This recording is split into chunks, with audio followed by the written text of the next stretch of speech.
ರೊಕ್ಕಿನಿಂದ ಹಾಸಿಗೆ ಸಿಗಬಹುದು, ಆದರೂ ನಿದ್ದೆ ಸಿಗುವುದಿಲ್ಲ. ರೊಕ್ಕಿನಿಂದ ಚಸ್ಮಾ ಸಿಗಬಹುದು, ಆದರೂ ಕಣ್ಣುಗಳು ಸಿಗುವುದಿಲ್ಲ. ರೊಕ್ಕಿನಿಂದ ಔಷಧಿ ಸಿಗಬಹುದು, ಆರೋಗ್ಯ ಸಿಗುವುದಿಲ್ಲ. ರೊಕ್ಕಿನಿಂದ ಅನ್ನ ಸಿಗಬಹುದು, ಆದರೂ ಆಯುಷ್ಯ ಸಿಗುವುದಿಲ್ಲ. ರೊಕ್ಕಿನಿಂದ ಕಾರು ಸಿಗಬಹುದು, ಆದರೂ ಕಾಲುಗಳು ಸಿಗುವುದಿಲ್ಲ. ಎಲ್ಲ ಸಂಪತ್ತಕ್ಕಿಂತಲೂ ಶರೀರ ಸಂಪತ್ತು ಬಹಳ ದೊಡ್ಡದು. ಜ್ಞಾನೇಶ್ವರ ಮಹಾರಾಜರು ಹೇಳ್ತಾರೋ, ಗಾಟಿ असता कोटी धन संतुष्ट नाही जयाचे मन तो परम दरिद्री जान या नावे. ಎಲ್ಲಿತನ ನಮ್ಮ ಶರೀರ ಸ್ವಚ್ಛ ಸುಂದರ ಶಕ್ತಿಶಾಲಿ ಐತಿ ಅಲ್ಲಿತನ ನಾವು ಶ್ರೀಮಂತರು. ನಮ್ಮ ಶರೀರದಾಂದ ಶಕ್ತಿ ನಿಂತಿತು ಅಂದರೆ ನಮ್ಮ ಹಂತೇಲಿ ಎಷ್ಟು ಸಂಪತ್ತ ಇದ್ದರೂ ನಾವು ಬಡವರು.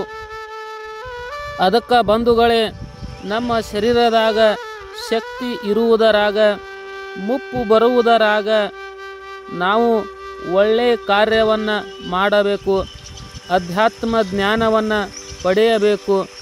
ಶರಣರು ಹೇಳುತ್ತಾರೋ, ನೆರೆ ಕೆನ್ನೆಗೆ ತೆರೆ ಗಲ್ಲಕ್ಕೆ ಶರೀರ ಗೂಡ ಹೋಗುವ ಮೊದಲು ಹಲ್ಲು ಹೋಗಿ ಬೆನ್ನು ಬಾಗಿ ಅನ್ಯರಿಗೆ ಹಂಗು ಆಗುವ ಮೊದಲು ಕಾಲ ಮೇಲೆ ಕೈಯನೂರಿ ಕೋಲ ಹಿಡಿಯುವ ಮೊದಲು ಮುಪ್ಪಿನಿಂದ ಸೌಂದರ್ಯ ಒಪ್ಪ ಅಳಿವ ಮೊದಲು ಮೃತ್ಯು ಮುಟ್ಟದ ಮೊದಲು ಪೂಜಿಸು ಕೂಡಲ ಸಂಗಮ ದೇವನನ್ನು.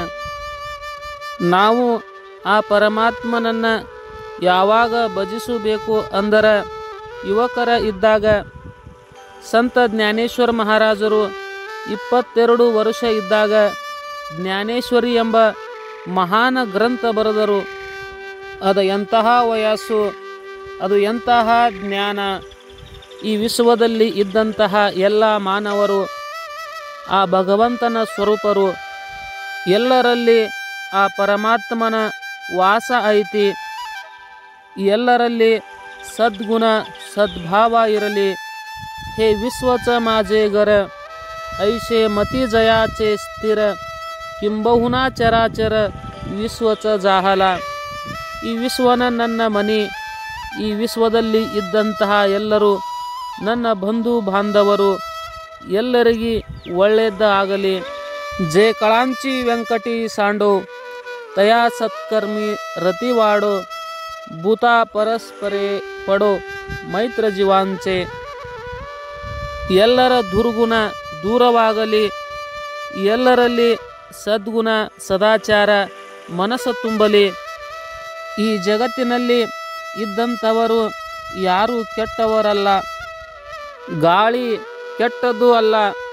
ಅದು ಹೂವಿನ ತೋಟದಿಂದ ಹಾಯ್ದು ಬಂತು ಅಂದರೆ ಸುವಾಸ ತಗೊಂಡು ಬರ್ತೈತಿ. ಗಠಾರ ಮೇಲಿಂದ ಹಾಯ್ದು ಬತ್ತು ಅಂದರೆ ದುರ್ವಾಸ ತಗೊಂಡು ಬರ್ತೈತಿ.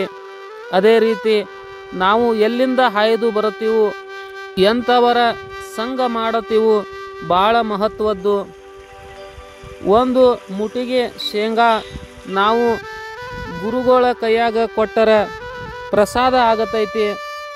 ಅದೇ ಒಂದು ಮುಟ್ಟಿಗೆ ಶೇಂಗಾ ಹುಡುಕನ ಕೈಯಾಗ ಕೊಟ್ಟರೆ ಸ್ನ್ಯಾಕ್ಸ್ ಆಗತೈತಿ. ಅದರಂತೆ ನಮ್ಮ ಜೀವನ ಪ್ರಸಾದ ಆಗಬೇಕು, ಯಾನ ಸ್ನ್ಯಾಕ್ಸ್ ಆಗಬೇಕು, ನಾವು ತಿಳಿಯಬೇಕು. ಎಲ್ಲ ಅಧ್ಯಾತ್ಮ ಪ್ರೇಮಿಗಳಲ್ಲಿ ಅನಂತ ಅನಂತ ವಂದನೆಗಳು.